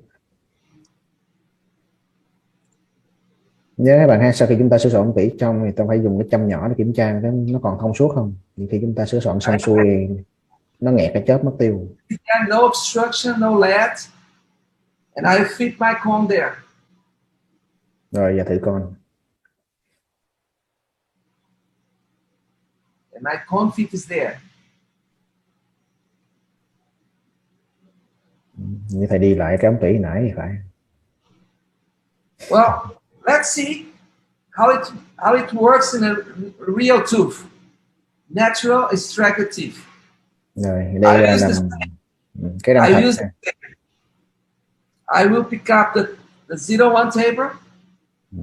Rồi sử dụng là cái cây tạo đường trượt 25%.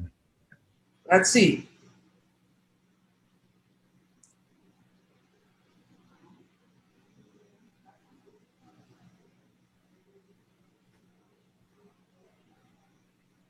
I'm going there, down. Lên xuống. A little bit difficult. Rồi càng ngày càng sâu. I'm there. Các bạn thấy nó lú ra ngoài ha. I'm there. So what I'm saying that it's all the time I use the same protocol. Nói là I use the shaping. cái quy trình y chang nhau, không khác gì hết. Đầu tiên là tới tạo đường trượt, thứ hai là tới cây tạo hình.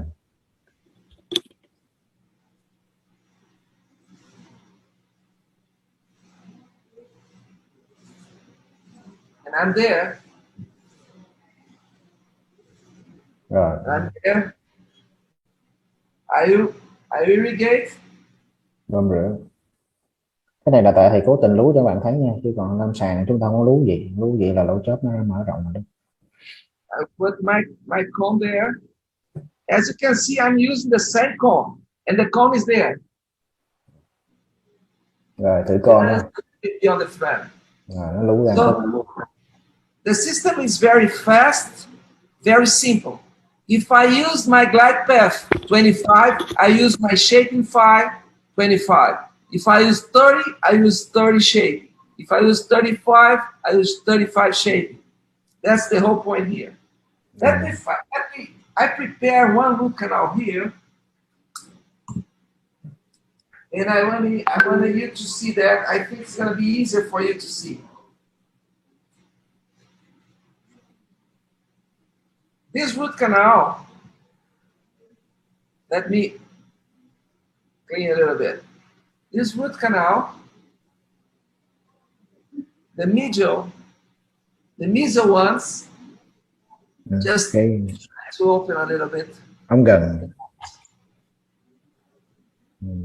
Nó không zoom được. The Thấy medial rồi. one,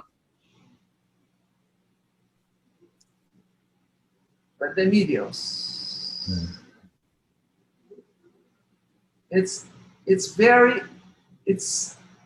There's a curvature. Có cái độ cong. Let's see the 2501.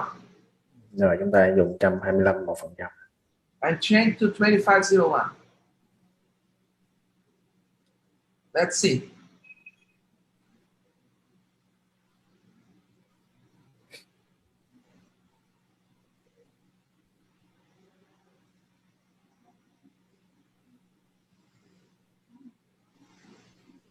Oh, I got my patency. Rồi, đã ta see thông that? Bạn thấy không? Comes this way. Let's see the other root canal. Rồi. No. Let's see the other one. Rồi thử cái ống khác. Oh. Both canals goes to the same place. Cả hai ống tủy đi chung một cái lỗ chớp. Let's see the distal one. Thử cái ống xa. Rồi. Oh, very easy. Lú ra. I thought it was more difficult. Let me find out another one here.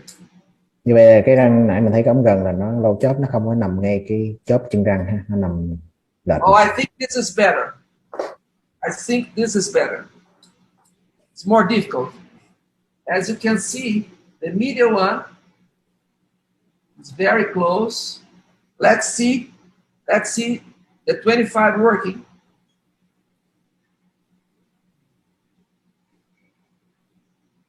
Let's see.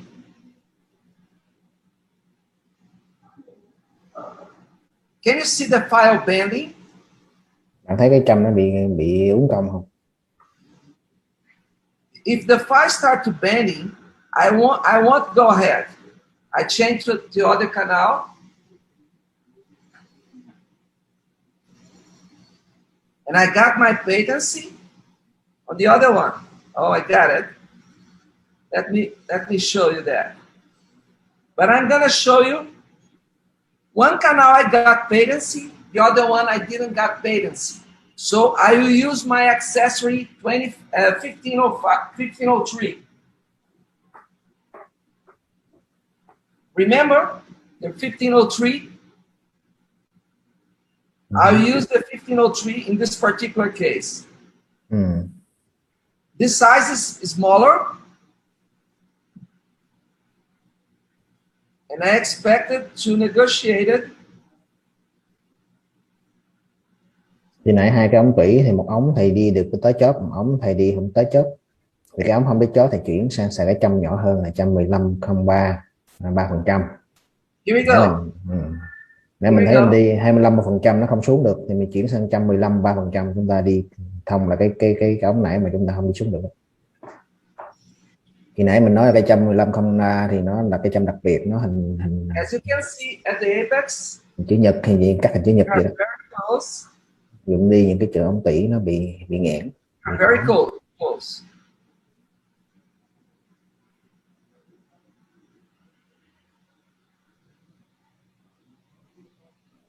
And the other one.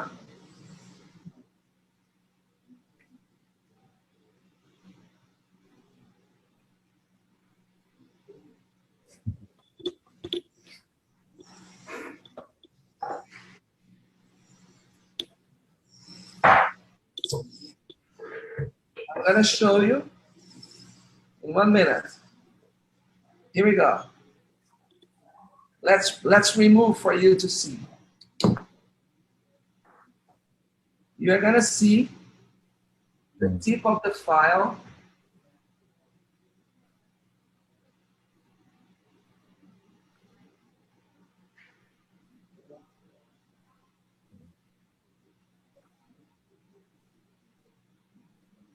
On this way. On this. Kiếm đâu ra mấy cái răng cong nó chạy lại này cho lâm sàng gặp cái ca này. Here, very thin. Here. So I wasn't able to get my patents with the 2501, and I used the 1503, and I got my patency, and now I will return with the 2501. Thì sau khi chúng ta đã tạo được sự thông suốt với cái 11503 thì chúng ta sẽ chuyển quay trở lại cái 2501. So I will show you my patency with a 10K. Vậy thầy dùng cái 100K10 để cho bạn thấy cái sự thông suốt của ông thầy. Here you can see that my patency. The file is over there. Bạn thấy cái châm nó lú ra ngoài ha. Tức là ông thầy đã thông suốt từ trên xuống dưới. I did it by rotary, and now I'm going to use my 25 01 again. Quay trở lại cái 12510. Các bạn thấy cái 100K file stainless steel đó là thép không gỉ, để vô thăm dò quay ra nó cong vòng luôn ha. Now you can see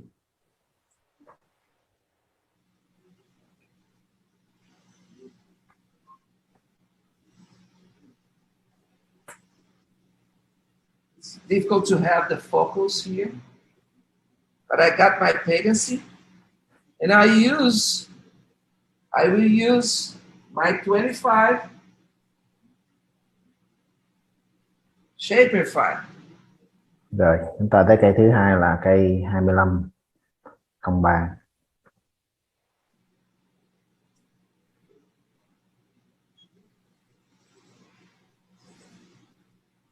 Step by step, no rush. Stop a little bit. Clean the root canal. Come again.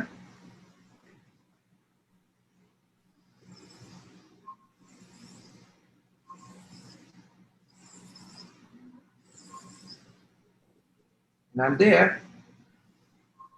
I go in the another canal. This root canal is very narrow. Probably I should use here 2503. Let me see if I have one here. Thì nó ống tủy này nhỏ quá, chắc dùng cái 25-3% thôi. I use it 2501 03 to get my pay to go to the working lab.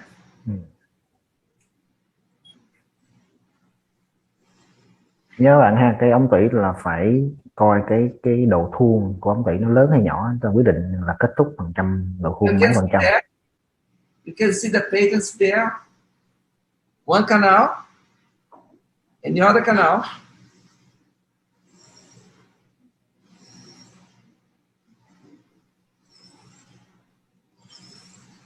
both canals. I got both canals. Yeah. 03 went there very easy. I irrigate, and I use 03 with a Persian that pick up here. Rồi giờ thầy sẽ thử con. Yeah, I'll use the 03 taper until the working length, and it goes there. As you can see, I follow, as you can see in this position, I follow my original pathway. Rồi thấy là mình đi theo cái ống thủy nguyên thủy á. Tức là sao? Tức là khi mà để cái con vào thì cái đầu con dù để ống gần thì nó không nằm ở phía gần mà nó nghiêng về phía xa, tức là đi theo cái hướng cong của ống thủy. In one canal, and another canal is here.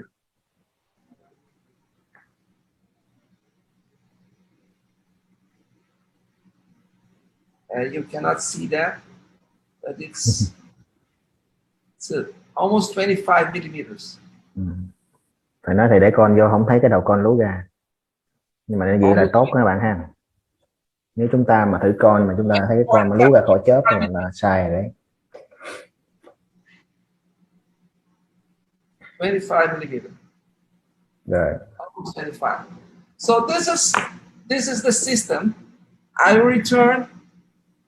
return to me, and if you have any question, please let me know. Các bạn có câu hỏi thì cho thầy biết ha. So you finished your webinar? Yep. I'm open for questions. Okay. Bây giờ thầy sẽ trả lời câu hỏi. Chị Thảo ơi. Chị nghe. Mời tất cả các bác sĩ và các bạn sinh viên, nếu như có câu hỏi nào thì đặt câu hỏi trực tiếp cho thầy. Vậy là mình không có chuẩn bị. Hiện tại là chưa có câu nào hết á. Có một câu nè. Đoàn Văn Viên là hệ thống châm này có ưu điểm gì so với hệ thống châm design của Nhật? Design. Và hệ thống này có cần sử dụng máy nội nha riêng không ạ? Và em không thấy thầy cài đặt stick hay tọt. Và chỉ có một người hỏi thôi. So the question, Dr. Henry? Sure. Go ahead. Can you hear me? Yes, perfect. So the question, there's another kind of system of the endo file they call design from many company, Japan. So yes. Can you compare the quality, the efficiency of your system with this design system? Well, I don't know I think this is the new system from many. Is that right? Yes. Yeah, I don't know. I saw many systems once. I think our logic files is more aggressive. It's more aggressive. I mean, it's more because I saw many files just once, and it was a few weeks ago at the IDS. For me, many files, they have what we call radial land. Radial land is when you grind the files, you use the diamond wheel. When you grind the files, you leave a special, how can I say? You make the design have a way to reduce the cutting. So our files, if we can compare with money, our file is more aggressive. What we have different than them is the heat treatment. Our heat treatment increased the cyclic fatigue too much. So I can stay longer inside the root canal. So I can go very slow. With the other files, because they don't have a high cyclic fatigue, if they stay too long inside the root canal, the files break itself. So if I compare with money, we are safer. Okay. Thì thầy nói là cái hệ thống trâm khác nhau thì có cái nhiều đặc tính khác nhau, cũng khó so sánh lắm, tại cái design cũng là hệ thống trâm mới của money thôi.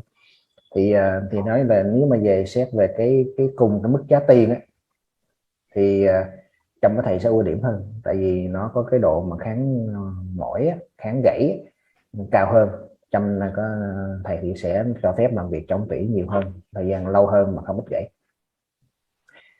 So another question that they don't see you use the endomotor to adjust the torque, the round speed.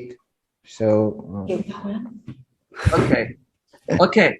This is a good question. The reason, of course, you know what? I started our company producing endomotors. So I know everything about torque control. And torque control, in some ways, torque controls limited the way you are doing your root canals, because you when you establish, for example, 2 newtons, we are limiting your files to work until 2 newtons. So in our files, because we don't have too much screwing, I don't know how you're gonna translate screwing, because there's not the file do not stay locked inside the root canal. I don't care too much about torque. Of course, for a 0-1 taper file, there are suggestions of torque about 1.5 newtons, and for big tapers 4 newtons. But it's not the biggest. It's not the biggest concern, because the file do not stay locked inside the root canal. Thì có câu hỏi là tại sao thầy không thấy xài cái máy Nội Nha, rồi không thấy chỉnh độ tọt vân vân. Thì thầy nói thì lúc trước thầy xài máy Nội Nha, nhưng mà với hệ thống trâm máy này thì không cần sử dụng máy Nội Nha nữa, tại vì chúng ta không cần quan tâm nhiều tới cái độ tọt. Chúng ta có thể quan tâm cái tốc độ mà không quan tâm nhiều độ tọt, tại vì cái trâm này nó không có cọ sát ma sát nhiều lắm vào hệ thống tủy giống như hệ thống trâm khác, cho nên là cái lực tọt mà nó phát sinh ra, tức là lực ma sát khi chúng ta sửa soạn trong tủy nó ít lắm, cho nên là thầy không quan tâm cái độ tọt. Với lại cái trâm này có độ kháng mỏi rất là cao, cho nên cũng không lo lắng lắm. Tuy nhiên nếu mà chúng ta sử dụng cái trâm là cái độ thun lớn, chẳng hạn 5%, 6% vân vân, thì chắc chắn nó sẽ có ma sát hơn. Thì lúc đó thì chúng ta sẽ giới hạn của độ tọt nằm trong khoảng 1.5 tới 4 Newton thôi, chúng ta không có xài nhiều. Thì ra cái tọt trong máy chẳng qua là mình giới hạn lại thôi, để tránh trường hợp chúng ta xoắn khi mà trâm đưa vào ống tủy, thì giống như đang vặn vào ống tủy thì ma sát nhiều quá nó sẽ gãy. Thì chúng ta giới hạn cái độ tọt để khi mà trâm tới mức độ đó thì nó tự động xoáy trả ngược lại để nó hạn chế gãy trâm trong ống tủy thôi. Còn đối với hệ thống trâm này thì cái độ ma sát không có đáng kể, cho nên là không có quan tâm nhiều cái hệ thống tọt đó. Chị Thảo, mình không có chọn lọc câu hỏi ra màn hình hả chị Thảo? Em vô cái panelist để chị xem màn hình em liền. Tại thấy có nhiều câu quá rồi mình tiếp xem màn hình trước luôn. Just to complete my answer about torque control. Torque control is a very important feature, a very important help in case your files have a lot of screwing. Nowadays, there are several different ways to control screwing. So we have different pitch distance, variate this pitch distance. There are many ways to control that.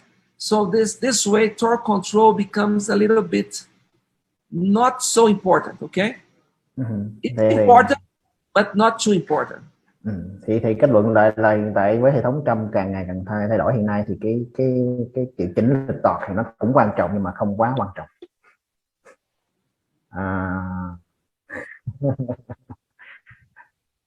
Chà, hỏi câu hỏi này bị hơi căng nha.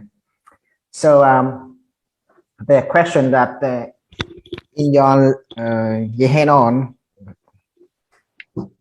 Go ahead. in your hand-on, you use your file to do a root canal reparation for the resin block, and the file is unwind. So is it file can easily unwind like that, or there is any reason like that? Well, when you have night controlled memory night time, unwind is very well expected. Okay, so unwind is something that is predictable. Is predictable, but if you control your hands during the movements in and out very slow, it can happen. It's very easy identified, but it not happen too much. When we work with resin blocks, they tend to grab the debris. So it's difficult to work with resin blocks. In the natural tooth, you won't notice that. Or if you notice, you throw it away. Thì thầy nói như thế này là cái châm nhớ đó, châm xử lý nhiệt á, nó có một cái đặc tính là nó sẽ bị tháo xoắn. Tất cả cái châm nào cũng tháo xoắn hết trơn các bạn ơi. Nếu mình sử dụng không đúng thì đều bị tháo xoắn cả. Thì cái việc mà tháo xoắn của châm là chuyện mà chúng ta nó sẽ xảy ra dù với châm nào thôi. Nhưng mà hồi nãy thầy nói là tại nãy mình sử dụng cái lốc nhựa đó, mà chúng ta mấy bạn nào mà có thử làm cái lốc nhựa thấy thì khi chúng ta khoan vào nhựa thì cái nhựa nó tạo ra cái mùn ra thì nó lại dính dữ lắm, nó nóng, nó chảy, nó dính, cho nên nó tạo cái lực ma sát rất là lớn với châm. Cho nên là nãy thì làm cái lốc nhựa, cái châm nó bị tháo xoắn là chuyện cũng bình thường thôi. Nhưng mà nếu chúng ta sử dụng trên cái răng thật á, thì nó sẽ không có hiện tượng mà nó dính giống như trên cái lốc nhựa đâu. Cái thứ hai là động tác chúng ta làm từ tốn, đừng có mà cắm một phát đi từ trên xuống dưới, lực quá lớn thì nó chắc chắn nó sẽ ảnh hưởng đến châm. Như vậy kết luận là chúng ta thứ nhất là sử dụng hợp lý và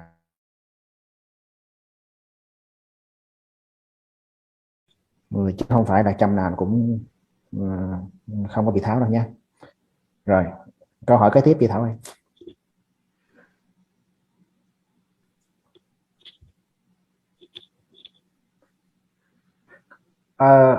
Can you see the screen, Dr. Henry? Yes. Okay, this is better. The other ones I could not read, but this one I can read. Okay.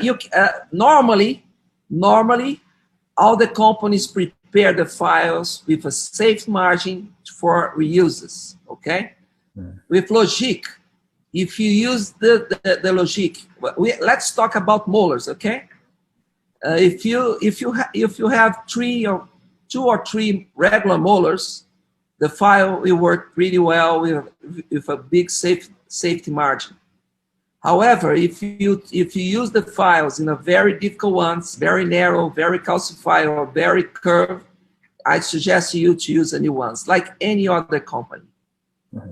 Thì trả lời câu thứ nhất là một cái châm như vậy xài được mấy cái răng. Câu này thì tôi nghĩ các bạn khi nào tham dự cái hội thảo mà châm mới này cũng hỏi câu này hết trơn.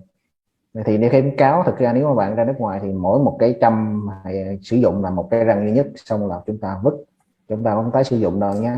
Nhưng ở chúng ta thì tiết kiệm, thì thầy nói là trong trường hợp ta muốn tiết kiệm thì đó, những cái ống tỉ mà những cái răng cối đang nói răng cối nha, những cái răng cối mà ống tỉ vừa phải thôi thì chúng ta sử dụng được 2 tới 3 lần, tức là 2-3 răng. Còn nếu mà chúng ta những cái răng mà canxi hóa và ống tỉ cong quá, những cái răng phức tạp quá, thì nên theo khuyến cáo chung của thế giới là một răng một bộ châm. Well, I can the logic file have logic RT. The logic RT, the design of the logic RT are specific to remove good portion. So the regular logic I use to prepare, and the logic RT I use for rehandle. Okay. Thì còn hệ thống châm khác, hệ thống châm Nội Nha lại đó, dùng để con cũ á, thì chắc rehandle treatment quá. Okay. Well, I will be a liar if I said I did never broke a file inside the root canal. nobody in this world which do root canals can say that. What I can tell you, the biggest reason, the most important reason, or the main factor for fracture is the number of users.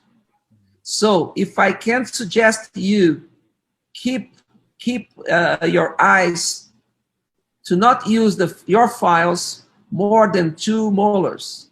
After that, it's a lottery. After that, it's a lottery. It's not easy to remove. It's not easy to bypass.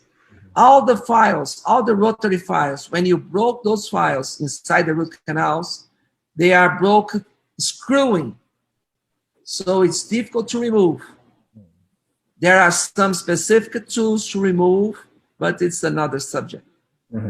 Thì thầy nói là thầy sẽ là nói dối, nhưng mà thầy nói là thầy chưa làm gãy cái châm nào cho ông Tỷ cả. Mà thực tế là tất cả những ngã đường nội nha thì không, chắc chắn là không ít vì nhiều đều bị gãy trâm hết trơn. Thì cái một trong những nguyên nhân mà thường xuyên nhất có gãy trâm đó là sử dụng trâm quá nhiều lần. Cho nên thầy khuyến nghị là chúng ta nếu có sử dụng lại thì một cái trâm thì sử dụng 2-3 răng thôi, đừng sợ nhiều quá.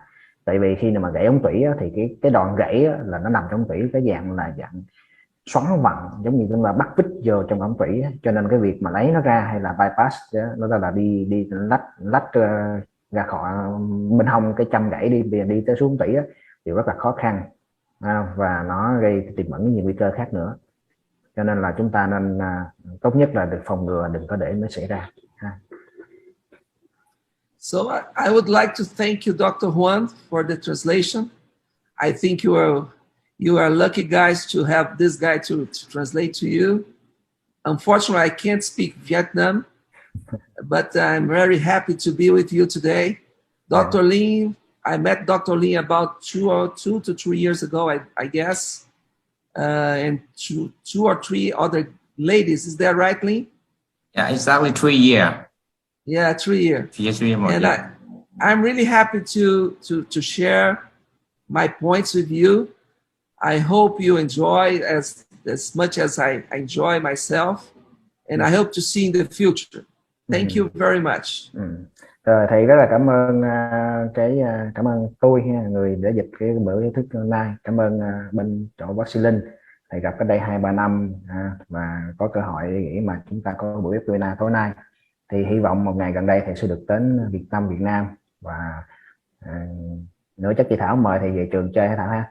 Nhưng mà chắc tinh thần thầy cảm ơn cái đó, chắc là chúng ta đã ngưng cái phần trả lời câu hỏi ở đây đó ha. Thì thôi chị Thảo ơi, tiếp tục cái phần kế tiếp chị Thảo. Cảm ơn các bác sĩ đã đặt câu hỏi cho thầy. Thì tại vì bây giờ cũng trễ rồi, thành ra là mình xin kết thúc buổi hội thảo ở đây. Thì các câu hỏi thì có thể ban tổ chức sẽ dịch qua tiếng Anh và gửi qua cho thầy. Thì khi thầy trả lời thì tôi sẽ phản hồi cho các bạn. Thì sau đây là đại diện cho ban tổ chức, tôi xin trao giấy chứng nhận cho thầy. Các bạn đợi tôi một chút để tôi chia sẻ màn hình.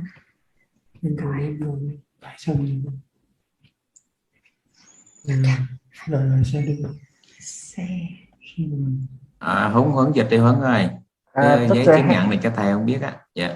Dr. Henrique, here the Dr. Thao will send you the certificate of your presentation from our university. Thank you very much. Thank you very much. I appreciated that. It was an honor to be with you, and I hope to see you personally in Vietnam somewhere in the future. Yes, Dr. Henry, on behalf of our faculty, thank you very much for your presentation today for our dentists and our students. So I hope that in the future you will visit our university and visit Vietnam in the near future. Yes, thank you very much. And now I would like to deliver the certificate to 24/7 company. Anh Linh. Thank you so much.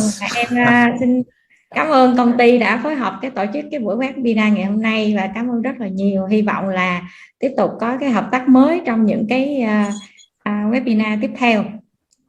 Sẵn chuẩn bị kết thúc chương trình thì ban tổ chức cũng có xin thông báo là đã nhận được 20 bác sĩ có đăng ký cấp giấy chứng nhận CME. Thì sau buổi ngày hôm nay thì ban tổ chức sẽ làm các thủ tục với bên trường để làm giấy chứng nhận. Sau khi có CME thì ban tổ chức sẽ gửi email đến các bác sĩ thông báo và sẽ gửi về địa chỉ cho các bác sĩ.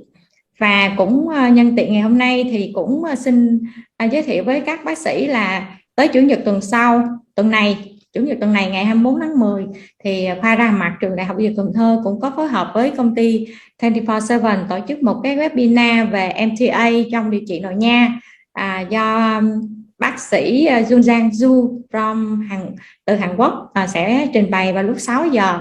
Thì ban tổ chức sẽ gửi email thông báo cho các bác sĩ và mời các bác sĩ đăng ký tham gia miễn phí, và nếu có đăng ký CME thì có đóng phí. Dạ xin cảm ơn, và cảm ơn tất cả các bác sĩ và các bạn sinh viên đã tham dự cái buổi webinar ngày hôm nay.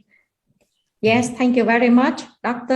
Henrique. Again, thank you again for your presentation today. Yes. Okay. Anh Linh có nói gì không anh Linh ơi? Có rất nhiều câu hỏi như bây giờ mình sẽ dịch ra và gửi cho thầy, và sau đó là thầy sẽ trả lời thì mình sẽ phản hồi qua email nha. Thì và cũng hôm nay là mình bắt đầu là làm cái đề tài về cái sửa soạn ôn tỷ. Hy vọng tới Chủ nhật tới thì các bạn sẽ tiếp cận một cái rất là mới về MTA và MTA update. Thì sẽ gặp lại thầy Du, ông sẽ nói đề tài MTA là update rất là mới cho tới cái thời điểm này. Thì rất mong mọi người đã sắp xếp để tham dự. Cảm ơn trường đại học khoa răng Đại học Cần Thơ đã phối hợp cùng công ty đã tổ chức được cái buổi rất là thành công. Rồi, cảm ơn Thảo. Dạ, xin chào tạm biệt tất cả mọi người. Bye bye, Dr. Henrique. And thank you, Dr. Huấn, for the very excellent translator today. Cho em nói thầy tí xíu. Hello, Dr. Henrique. It's really my honor to be your translator. And today I have learned a lot of things from you. And the idea of 1% file taper, 1% taper out of file is wonderful. Okay, thank you very much. I hope that I can learn you more in the future. Thank you. Okay, I hope to be in Vietnam soon. Yes, welcome you. Come here. Okay. Bye bye. Bye bye, guys. Bye bye. Thank you. Thank you. Aqui preparado. Okay. Recording stopped. Chia sẻ, chia video.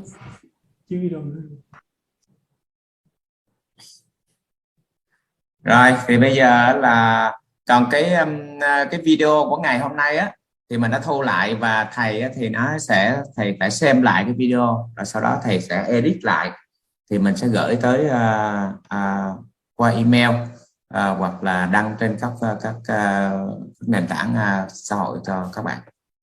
Mình sẽ gửi về cô Thảo và cô Thảo sẽ gửi các bạn luôn. Alo.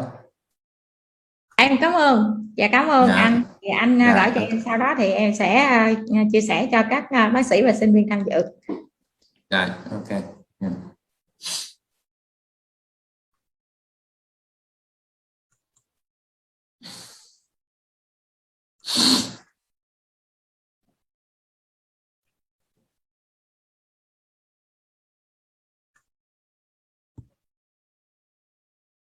Cô Thảo làm cái đường link mới chưa? Cô Thảo đường link cho cái buổi hội nghị.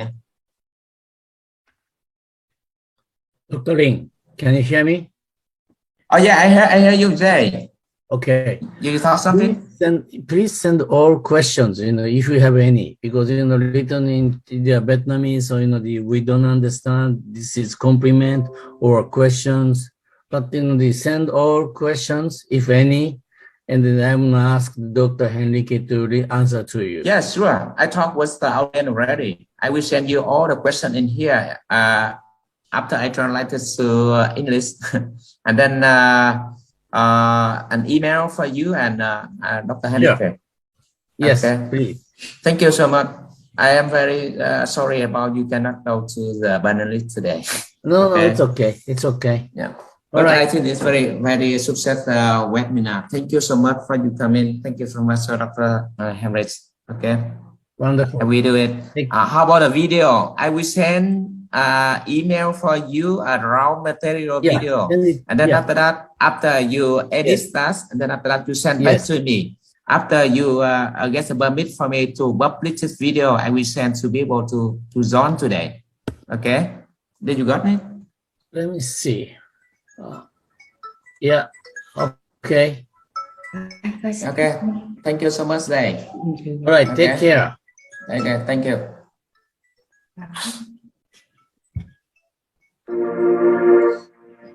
Hello. Thị Thảo. Hello. Cảm Very ơn Huấn good. nhiều nha. Very Huấn. good lecture. Oh, thank you so much. Cảm ơn Huấn rất là nhiều nha. Hôm nay Huấn dịch rất là ban đầu ấy, nhưng mà sau ra là Huấn dịch rất là ok. Thì chắc là sau khi mà mình gửi video lại á, thì thầy sau khi edit xong á, thì mình có thể cùng nghe lại một lượt nữa nha. Thì bài thực ra cái trâm mà 001 á, thì cái đó làm theo kiểu logic của nó là gì, tức là cái độ thuôn của ống thủy từ 0.1 đến 0.2 thôi, nhưng thầy thiết kế 01 là rất là thông minh, cho nên đặt là logic ấy.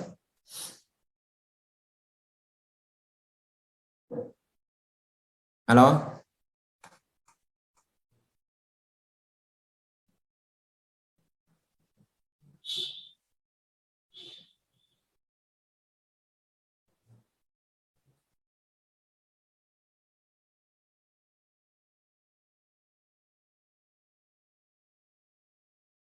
Hello Thảo ơi, nghe Thảo.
Alo.